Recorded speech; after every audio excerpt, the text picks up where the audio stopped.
할렐루야, 감사합니다. 오늘은 우리가 민수기 15장을 둘로 나눠서 보겠습니다. 오늘은 1절부터 16절까지 보고 다음 주는 17절부터 41절까지 보겠는데, 오늘 내용은 다음 주에 계속해서 이제 이어질 그 내용들입니다. 오늘 특히 우리가 이제 그 민수기를 통해서 우리가 그 깨달아야 될 것이 하나가 있는데, 그것은 두 가지 주안점이 하나가 있습니다. 첫 번째는 우리가 하나님께 드리는 예물에 관해서 이야기를 할 때에 예물이 항상 향기로워야 된다. 향기로운 예물이 되어야 된다. 라고 말을 하고 있고, 그 다음에 예물을 드리는 자, 다시 말하면은 이 예물을 드릴 수 있는 자격은 그 예배에 나갈 수 있는 자만이 예물을 드릴 수 있는 것이거든요. 그럴 때에 오늘 본문에 보면은 좀 우리가 좀 생소한 부분들이 등장합니다. 그것은 바로 뭔가 하면은 이방인에 대한 문제입니다. 이방인에 대한 문제에 대해서 그들이, 두 번째는 이방인에 대한 문제에 대해서 이들이 하나님께 나올 때에 어떻게 되는가. 하나님께 이들이 나올 때에 하나님께 나오는 그 법은, 그 기준은 이방인이기 때문에 좀 특별하게 부분에 알파를 줘야 되겠다. 이런 것이 보통 일반적인 사람들의 개념이잖아요. 왜 그런가 하면은 혈통적인 부분에서 유대인이 아니잖아요. 그죠? 혈통적인 부분에서 이방인이기 때문에 요거는 유대인의 플러스 알파가 있어야 되겠다. 그래서 이런 사람들은 신앙 플러스 또 다른 알파, 이렇게 해가지고 하나님께서 그들을 받으신다. 이렇게 이방인들에 관한 신앙에 대한 계산을 초대교회 때도 이런 생각을 하고 있었습니다. 그런데 오늘 본문에 보면 어떤 이야기를 하고 있는가 하면, 이방인이 하나님께 나올 때에 그 법의 기준은 어떻다는 이야기입니까? 유대인들과 동일하다. 여기 핵심 포인트입니다, 이게. 오늘 여기 핵심 포인트입니다. 동일하다. 이방인이기 때문에 유대인에게 가지는 신앙과 함께 그들은 플러스 알파를 가져야 된다. 이것이 성립이 되지 않습니다. 이런 부분들이 여러분들이 잘 아시는 것처럼 초대교회 때 이런 모습들이 성립되었습니다. 그래서 그것이 유대주의적, 율법적 기독론입니다. 율법적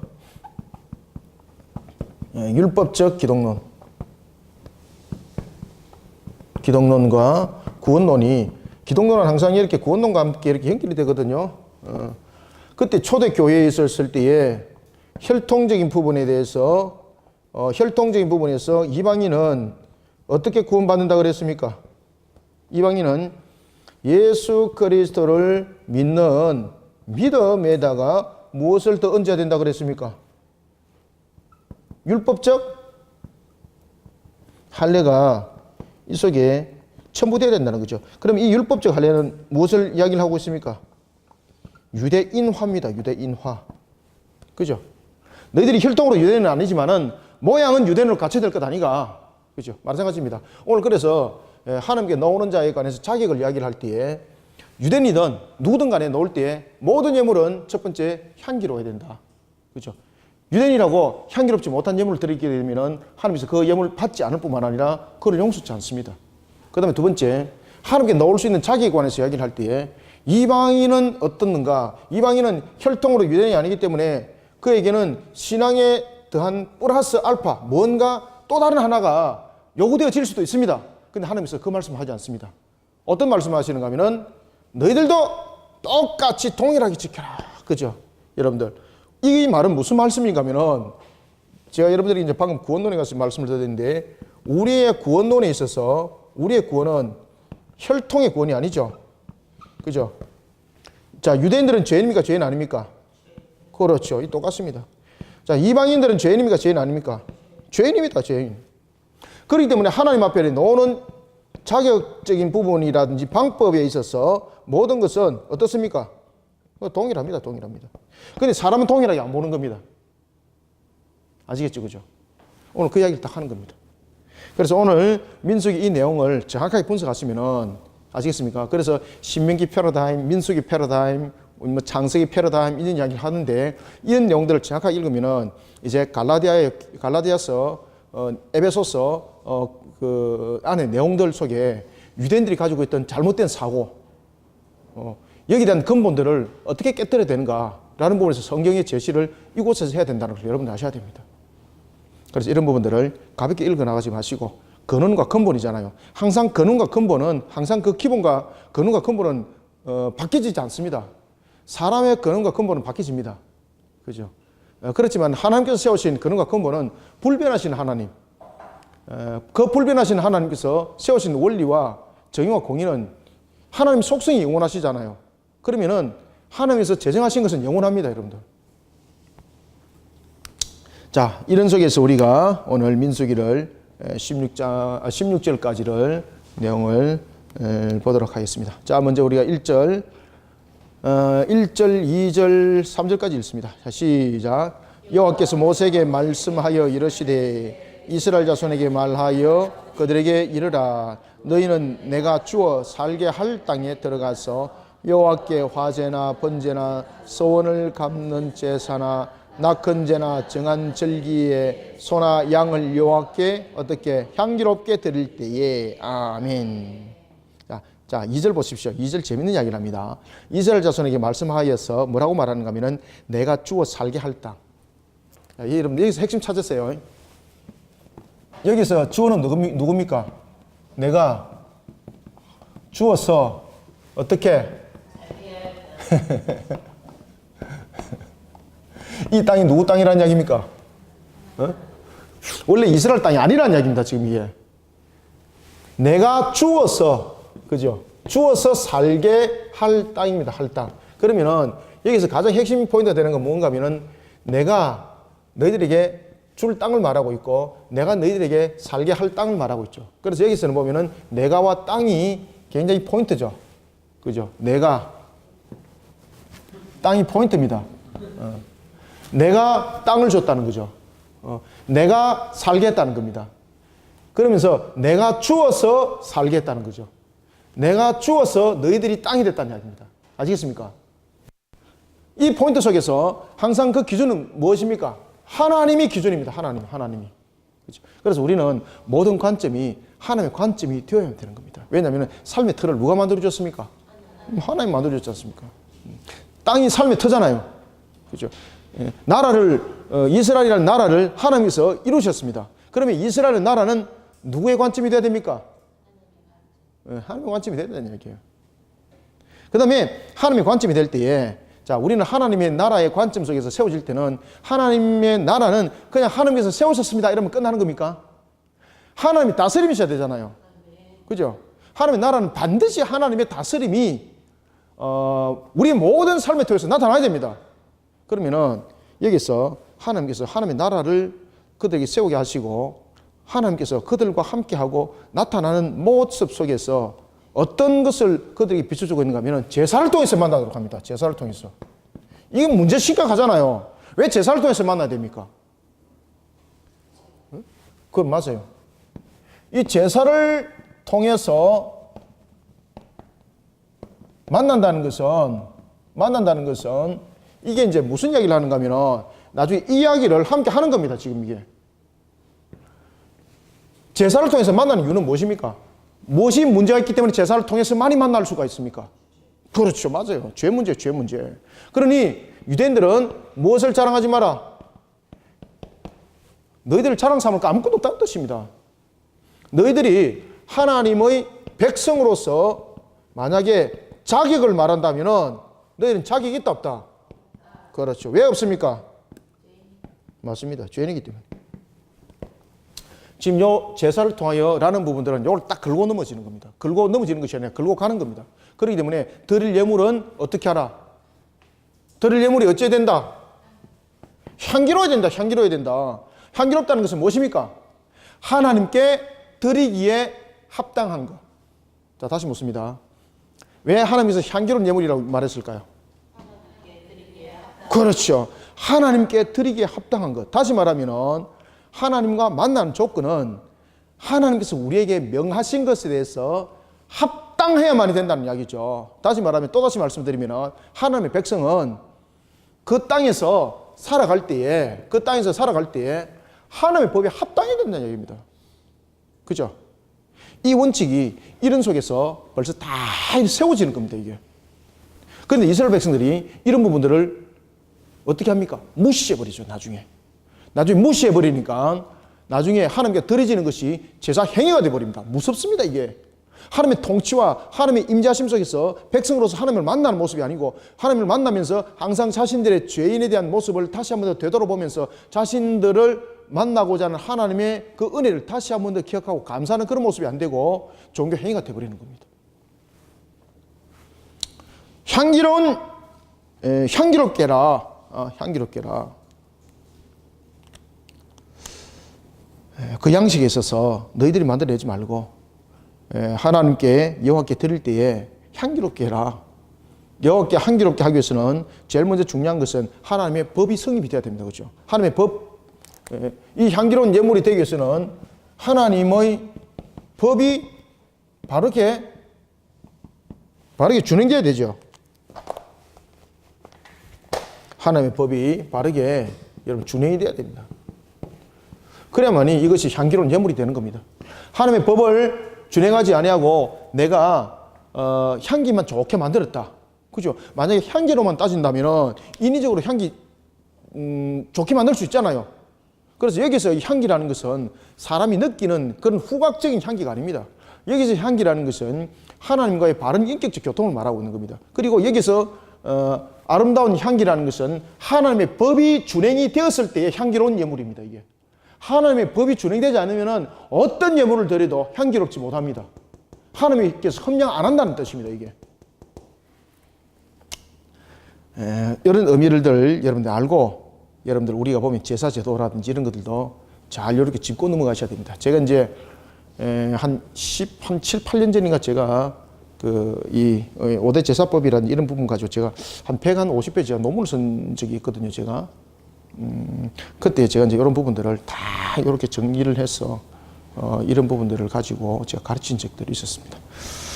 이런 부분들 명심하셔야 됩니다. 그래서 여호와께 화제나 번제나 성원을 갚는 제사나 낙헌제나 정한 절기에 소나 양을 여호와께 향기롭게 드릴 때에 이 모든 것이 하나님의 법도와 규례가 정해진 것이 그 원칙입니다. 그리고 또한 정한 절기는 무엇입니까? 정한 절기는 말 그대로 여러분들이 잘 아시는 것처럼 안식일이 정한 절기죠. 월삭이 정한 절기죠. 그런가 하면은 유월절과 함께 이어지는 무교절, 그 다음에 7.7절, 나팔절, 대속절 뭐 이런 것들이 전부 다 여러분들 정한 절기죠. 정한 절기에 모든 것이 하나님의 법이 그 원칙이고 그 법이 모든 것을 준행해야 되는데 형식적인 법만 하면은 향기로운 예물이 될 수 있습니까? 안 됩니다, 여러분들요. 내가 하나님 앞에 그 모든 것을 법대로 법에 맞춰서 예물을 하나도 흠없이 드렸습니다. 그런데 하나님께서 향기롭지 않게 안 받는 경우가 있습니다. 왜 그렇습니까?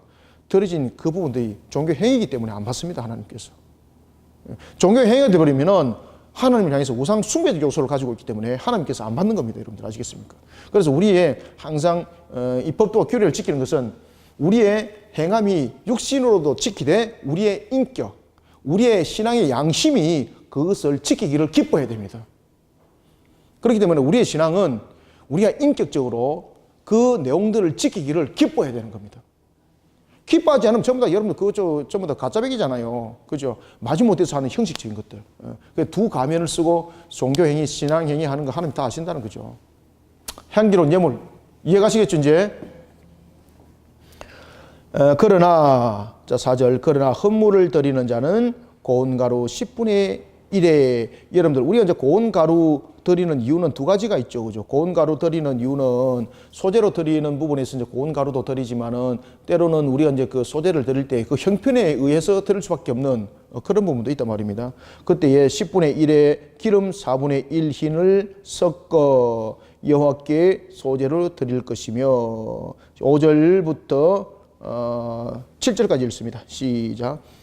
번제나 다른 제사로 드리는 제물이 어린 양이면 전제로 포도주 4분의 1 흰을 준비할 것이요 순양이면 소재로 고운 가루 10분의 2에 기름 3분의 1 흰을 섞어 준비하고 전제로 포도주 3분의 1 흰을 드려 요 앞에 향기롭게 할 것이요. 아멘. 이와 같이 이제 기름을 또 섞는 경우가 있는데, 기름을 섞는 것도 여러분들 우리가 하나님께 드려짐에 있어서 흩어짐 없이 드려지는 이런 부분들입니다. 우리가 이제 기름 부음, 기름 이러면 중요한 부분들을 가지고 있는데, 예수 그리스도가 자신이 이 두 번째 아담으로서 둘째 아담으로서 그 직분의 수행을 감당할 때에 영적 기름 부음이 성립이 되죠. 그죠? 영적 기름 부음. 그리고 첫 번째 우리가 첫째 아담이 보면은 그 자신이 가지는 세 가지 직분, 이 세 직분, 세 가지 직분, 삼종 직분이라고 하기도 합니다만은 왕, 선자, 제사장의 직분을 받을 때 기름 부음을 안 받았죠. 그런데 하나님의 형상을 향해서 이미 하나님께서는 그를 향해서 영적으로 기름을 부은 거죠. 그죠? 우리의 모양과 우리의 형상대로 그를 만들고라고 할 때 그 속에 이미 영적 기름 부음을 통해서 그에게 직분을 이렇게 주는 것을 우리가 볼 수가 있습니다. 그래서 이 기름이라는 것은 이와 같이 중요한 역할을 하고 있습니다. 그 기름이라는 것은 하나의 어떤 그 순수함들, 그리고 또한 기름이라는 것은 우리가 영적 기름을 말하고 있을 때는 권능에 대한 부어줌이라든지 이런 부분들을 함께 담고 있는 것이 기름입니다. 이런 부분을 통해서 이제 하나님 앞에 전제로 드리라라고 말합니다. 7절에 보면 전제로, 여러분 전제로 드리라는 것은 무엇입니까? 완전함입니다. 완전함.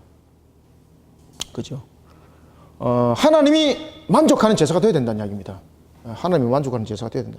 전제로 포도주 3분의 1 흰을 드리 여호와 앞에 또 향기롭게. 그죠? 그래서 지금 여기서 이제 계속해서 반복해서 등장하는 것이 여러분들 향기로운이죠. 향기로운. 그죠? 향기로운. 그래서 이 향기롭다는 것은 바로 하나님의 법대로 준행을 하는 측면에서의 그 내용들을 다루고 있다는 것을 우리가 명심하셔야 됩니다. 순양이면 소재와 6절, 순양이면 소재로 고운 가루 10분의 2의 기름 3분의 1 흰을 준비할 것이요. 여러분 특히 고운 가루는 뭔가 하면 신약에서 무엇을 의미를 하고 있습니까? 순양이면은 무엇을 섞어라? 지금 여기서 고운 가루는 부은 거죠. 그죠? 그러면은 왜 순양이면은 하나님께 드리는 예물 가운데서 왜 순양이면은 고운 가루를 드리라 그랬을까요? 이 부분들은 우리가 특히 하나님께 드리는 이 예물, 제물은 누구를 예표하고 있습니까? 이 제물이 드려지는 것은 여러분들 예수 그리스도를 예표하고 있습니다. 예표. 그래서 순양을 드릴 때는 무엇을 드리라고 그러고 있습니까? 그렇죠. 이 고운 가루는 여러분 말 그대로 가른 거죠. 가른 것. 그죠? 가른 것. 그러면은 여기서 순양을 드릴 때에 왜 고운 가루를 드리라고 이 속에 이야기를 하고 있는가 하면은 바로 이 드린다라는 이 자체 속에서 고운 가루가 가지는 의미는 부순다는 거죠. 예수님께서 어디서 자신을 드렸습니까? 십자가에서 드렸죠. 십자가에서 드릴 때 어떻게 드렸습니까? 자신을 가는 거죠. 그죠? 자신을 부수는 거죠. 그래서 오늘 본문석에 보면은 특히 6절에 순양이면 소재로 고운 가루를 드리라고 이야기를 한 것은 신약에서 예수님을 철저히 부수는 것을 나타내고 있기도 합니다. 어떤 사람들은 이제 이런 부분들을 아니다. 이런 부분들은 너무 그렇게 과도하게 그렇게 하면은 알레고리다라고 말하지만은 그렇지 않습니다. 여러분들 구약에서 특히 민수기 신명기에서 나타나는 이 제사법들은 전부 다 예수님을 예표를 하고 있습니다. 그죠? 제사 자체에서. 그래서 이 부분들에서 고운 가루는 바로 신약에서 예수님이 철저히 부수지는 것, 자신을 철저히 부수는 데 있어서 예수님은 자기를 어떻게 했습니까? 자기를 부인했죠. 그죠? 자신이 부서지는 데 있어서 자신을 부인하잖아요. 자신이 드려지는 데 있어서 자신의 어떤 권한을 내세우지 않지 않습니까? 우리의 죄를 위해서, 우리의 죄를 대속하기 위해서 자신의 모든 모습을 부숴버리는 거예요. 왜냐하면 그렇게 해야만이 완전한 대속을 이룰 수 있는 구속의 값이 되기 때문에 그렇습니다. 그때에 이 자신을 부수는 데 있어서 신성이 나서서 문제를 해결하지 않죠. 이 부분에서는. 드려질 때는 인성이 드려지도록 신성은 돕는 역할을 하는 거죠. 그죠? 이런 부분들을 우리가 이제 볼 수가 있겠습니다. 자, 그래서 7절에도 보면은 전제로 포도주를 드리라 라는 것은 하나님의 완전한 만족을 드리는 제사가 되어야 된다. 하나님의 완전한 만족을 드리는 제사가 되어야 된다. 그래서 전제로 포도주와 3분의 1 흰을 드려 여호와 앞에 향기롭게 또한 해라. 그리고 또한 8절과 10절까지 읽습니다. 시작. 번제로나 서원을 갚는 제사로나 화목제로 수송아지를 예비하여 여호와께 드릴 때에는 소재로 고운 가루 10분의 3 에바에 기름 반 흰을 섞어 그 수송아지와 함께 드리고 전제로 포도주 반 흰을 드려 여호와 앞에 향기로운 화제를 삼을지니라. 아멘. 또 어떻게 향기로운 뭐로? 그렇죠. 저번에 또 향기로운 부분들을 이야기를 하고 있죠. 이 향기로움이라는 것은 하나님께서 받는 입장이죠. 하나님께서 받는 입장을 말하고 있는 겁니다. 하나님께서 받는 입장이라는 것은 결국은 하나님의 법도와 규례대로의 그 모습 속에 하나님과 교통이 이루어지고 그런 속에 하나님의 백성들은 그 모습들이 바르게 세워져야 된다는 이야기입니다. 자, 특히 오늘 구절은 보십시다. 수송아지와 함께 드리고 라고 이야기했을 때에 이 드린다는 것은 그저 단순하게 그냥 툭 내놓는 것을 말하는 것인가? 여기서 여러분 수송아지와 함께 드리라 그러잖아요. 그러면은 여기서 무엇과 함께 드립니까? 여기서 구절에도 보면은 그렇지. 고운 가루. 고운 가루 10분의 3 에바에 기름 섞었죠. 그죠? 그것을 가지고 함께 드리라는 겁니다. 그럼 이것은 무엇입니까? 그러면 함께 드린다는 것은 여기서 드린다는 것은 어떤 의미를 가지고 있습니까? 연합입니다. 연합. 그냥 툭 던지는 것이 아닙니다. 이거. 이 자체는 드린다는 것은 연합을 의미하고 있습니다. 연합된 상태에서 드려져야 된다는 이야기입니다. 연합된 상태에서. 연합된 상태에서. 그래서 이 부분들은 히브리어가 정확하게 그렇게 해석하고 있습니다. 이 자체 원어 속에서. 그러니까 우리가 함께 드린다라고 말할 때는 그저 단순하게 드리는 것이 아니라 연합을 이룬다는 이야기죠. 그러면 잘 보십시오. 이 연합을 이룬다는 것은 이제 어떤 의미를 가지고 있는가 하면 예물의 연합만 말할까? 지금 여러분들 예물만 지금 두 가지를 함께 한 것을 연합이라 말하잖아요. A 더하기 B는 연합이잖아요. A와 B를 함께 묶어서 드리면 연합이잖아요. 그죠? 묶어서 드리는 거잖아요. 그러면은 그렇게 재물만 그렇게 연합으로 드리면 됩니까? 지금 여기서 연합이라는 것은 어디까지 함께 연합을 말하고 있겠습니까? 여기서 드린다라고 말할 때에 이 드린다는 것은 드리는 예물만을 말하고 있지 않습니다. 이거. 그렇죠. 연합이라는 것을 딱 쓰고 있는 겁니다. 여기서 드린다는 것은 드리는 예물 자체도 연합의 의미를 가지고 있어야 되지만은 이 드리는 예물 속에 있는 그 드리는 자입니다. 드리는 자. 드리는 자. 드리는 자의 신앙의 인격입니다. 신앙의 인격이 연합돼야 됩니다. 이렇게 연합. 여기 연합돼야 됩니다. 그래서 여기서 드린다는 것은 단순하게 툭 드리는 것이 아니고 연합적인 의미를 담고 있다. 연합이라는 것은 예물에 보면 연합이 돼가 있죠. 그죠? 두 개를 함께 드리니까 연합이죠. 그러면 그 함께 묶는 것은 어떤 의미를 가지고 있는가 하면 그 예물을 드리는 자의 신앙의 인격이 하나님을 향해서 하나를 이룰 수 있는 그런 신앙의 인격 속에서 드려지라. 그래서 연합을 이야기를 하고 있는 겁니다. 여러분들 하나님의 나라의 백성은 항상 하나님과 연합을 이루어야 됩니다. 그죠? 하나님께서 우리와 연합을 이루어줘. 우리는 어떻게 여러분들 우리는 구원을 받습니까? 예수 그리스도를 믿는 믿음이죠. 그것이 우리가 예수 그리스도께서 우리와 연합을 이루어줌이죠. 그래서 우리가 이제 어렵게 되는 겁니다. 자, 이런 속에 오늘 우리가 9절을 이야기를 하고 있고 또한 10절은 그런 속에 전제로 또 이야기하죠. 전제로 포도주 반흰을 드려. 그죠? 이 앞에 무엇을 그렇지. 향기로운 화제를 삼으라. 계속해서 향기로운 삶. 그러니까 오늘 여러분들에게 지금 주시는 이 말씀은 이 두 가지를 이제 예물 속에서 향기로운 예물이라는 부분에서 이 향기로운 예물이 무엇인가를 말한다면 하나님의 법을 준행하는 우리의 신앙의 인격적인 측면을 담고 있다. 자, 그러면 이제 두 번째는 이제 이 문제를 다루고 있습니다. 이방인 문제. 자, 그러면은 이런 제사적인 측면에서 우리가 볼 때에 그러면은 이방인은 하나님께 나올 수 있는가? 여러분, 이방인은 하나님께 나올 수 있을까 없을까요? 어떤 원칙으로 놓을 수 있습니까? 유대인 화돼야 됩니까? 아니죠.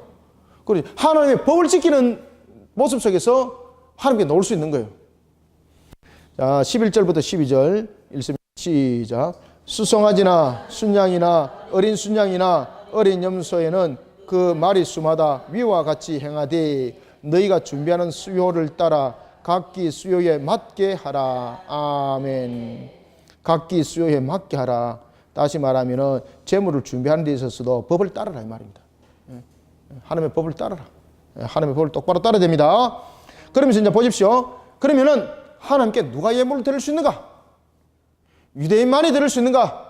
아니란 이야기입니다. 그래서 13절에는 보면은요, 13절에서 이제 다음 주 보겠습니다만은 굉장히 중요한 내용을 31절까지요. 엄청 내용을 많이 다루고 있습니다. 이 지금 이방인 내용 다루고 있습니다. 31절까지. 어떤 내용을 다루고 있는가 하면은, 자, 누구든지입니다. 누구든지. 자, 누구든지라는 것은 모든 사람이 여러분 죄인입니다. 그죠? 그래서, 하나님의 나라의 백성이, 이스라엘이 하나님의 나라의 백성이 된 그 자격은 그들이 어떤 거룩한 혈통을 가지고 있기 때문에 그들이 어떤 당연시 하는 그런 원칙 속에서 그들은 태어났기 때문이 아닙니다, 여러분들. 그들이나 유대인들이나 이방인들이나 똑같습니다, 여러분들.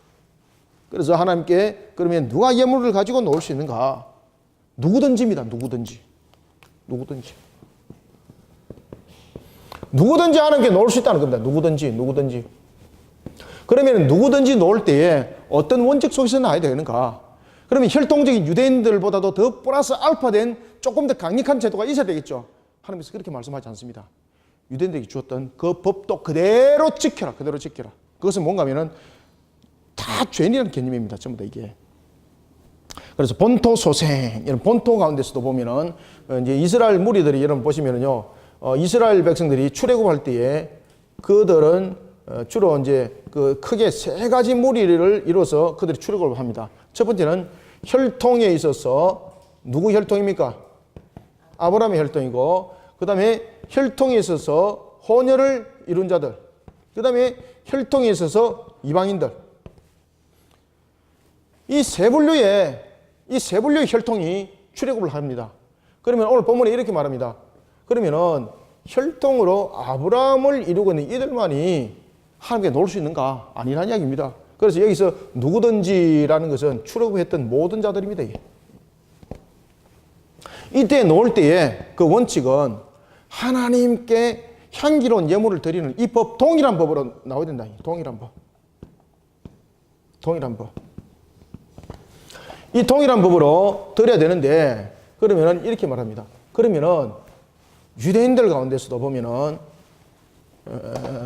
이미 이제 이야기를 했고, 이제 그 혼혈과 이방인을 이루고 있는 가운데서 이제 어떤 이야기를 하는가 하면은 이런 이야기를 합니다. 누구든지 13절, 누구든지 본토 소생이 여호와께 향기로운 화제를 드릴 때는 어떤 법대로? 이 법대로 해라. 이 법대로. 그죠? 동일한 법을 가지고 이 법대로 해라. 그러면서 14절. 자, 14절 한번 읽어봅니다. 시작. 너희 중에 거류하는, 그렇지, 타국인이나 너희 중에 대대로 있는 자나 누구든지 여호와께 향기로운 화제를 드릴 때에는 어떻게? 너희가 하는 대로 그도 그리할 것이다. 그대로 해라. 그대로 해라. 편견하지 마라. 그러면은 거류하는 타국인은 누굽니까? 거류하는 타국인은 여러분 잘 아시는 것처럼 이방인입니다. 이방인. 그죠? 거류하는 타국인. 지금 여기서 거류하는 타국인은 출애굽했던 세대뿐만 아니라 그들과 가다가 또 함께 만났던 또 다른 하나의 대상들이죠. 그죠? 그래서 이 거류하는 타국인들은 대체로 보면 상업하는 상인들이 주로 많습니다. 거류하는 타국인은 이와 같이 아무런 출애굽한 부분에 대해서 이런 부분들도 담고 있지 않은 그저 상인에 불과한, 그러면 그들은 어떻게 하는가? 그들도 하나님께 나오자 하면은 그들도 자격이 있다는 겁니다. 어떤 자격을? 하나님을, 여호와 하나님 오직 한 분을 믿는 그 믿음 속에 동일한 법을 가지고 나올 때 그들에게는 자격이 있다는 겁니다. 자, 그러면서 거류하는 타국인을 말하고 있고, 그 다음에 너희 중에 대대로 있는 자. 여기서 대대로 있는 자는 누굽니까? 여기서 대대로 있는 자는 세대가 거듭되어서 시간이 흐르면서 이스라엘 백성들과 함께 있는 누굽니까? 바로 이들입니다. 이들. 아시겠습니까? 그래서 여기서 대대로라는 것은 거듭되는 시간입니다. 대대로. 그러니까 이게 이제 거듭되는 시간 속에서 이스라엘과 함께 했던 자들.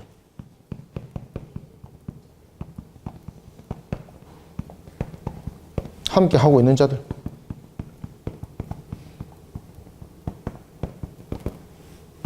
그래서 그들을 대대로라고 이렇게 말하는 겁니다. 이들은 여러분들 혼혈도 아니고요, 혈통으로 이방인 혈통 그대로 들고 있습니다. 여러분들. 그런데 그들이 대대로라는 것은 거듭된 시간 속에서 이스라엘과 함께 했습니다. 왜 이스라엘과 함께 했습니까? 돈벌이가 돼가지고? 아닙니다. 그들이 이스라엘과 함께 하는 이유가 있습니다. 그것은 무엇입니까? 이들이 하나님을 무엇으로 섬긴다? 나의 하나님으로 섬기는 측면에서 함께 하는 겁니다. 그러니 그들도 하나님의 백성인 거죠. 그러니 그들도 나올 때에 동일한 법으로 놓으라 이 말이야. 동일한 법으로. 동일한 법으로.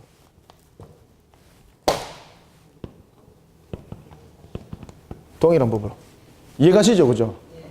그래서 여러분들 민수기 여러분들 보시면요, 신명기도 그렇고 민수기도 그렇고 하나 다 따져야 됩니다. 여러분들. 그냥 슬쩍슬쩍 넘어가시면 안 됩니다. 잠깐 이야기하더라도 이런 부분들을 이렇게 알고 넘어가셔야 됩니다. 알고. 그래서 제가 평신도 수준에서는 요 정도 알아야 되겠다 싶어서 제가 짚고 넘어가 주는 거예요. 아시겠죠?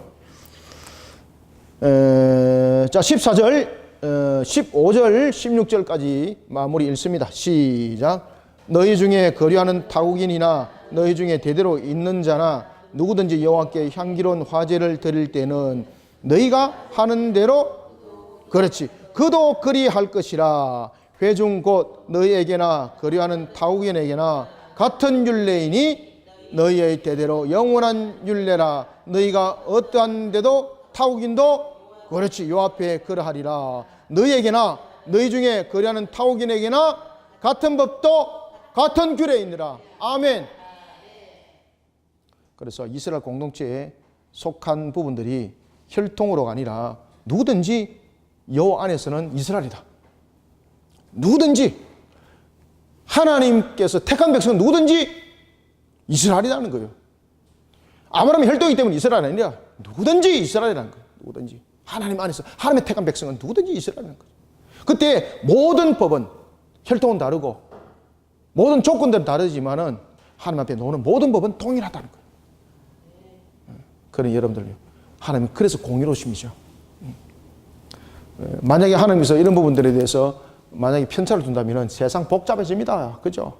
우리도 믿는 조건은 얼마나 복잡해지겠습니까? 우리는 조상 대대로 한 것이라고는 오직 하나님 앞에 영광 가리고 하나님 욕되게 한 것밖에 없죠. 조상 대대로. 뭐 조상 대대로 여러분 하나님 앞에 자랑할 것 한 가지라도 한번 내놓아 보십시오. 없습니다. 왜 그런가 하면 우리의 근본이 전부 다 우상 숭배고 미신 덩어리였기 때문에 하나님 앞에 무엇이든지 내놓더라도, 선한 것을 내놓더라도 그것은 전부 다 우상과 함께 묻어져 나온 상태의 우리의 모습들입니다. 우리의 선한 행동도 마찬가지입니다. 여러분들. 그래서 내놓을 것 아무것도 없습니다. 여러분들. 이런 속에 우리가 오늘도 하나님의 공평성과 우리가 무엇을 확인할 수 있습니까? 공의로우심.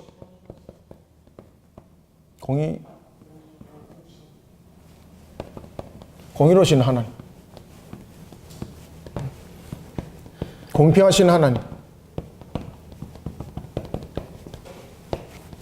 공의로울 뿐만 아니라 공평한 하나님. 그리고 우리는 이런 측면에서 돌아봐야 될 것은 죄인을 향한, 이 관계 속에서만 끝나는 것 아니죠. 죄인을 향한 하나님의 동일하신 은혜.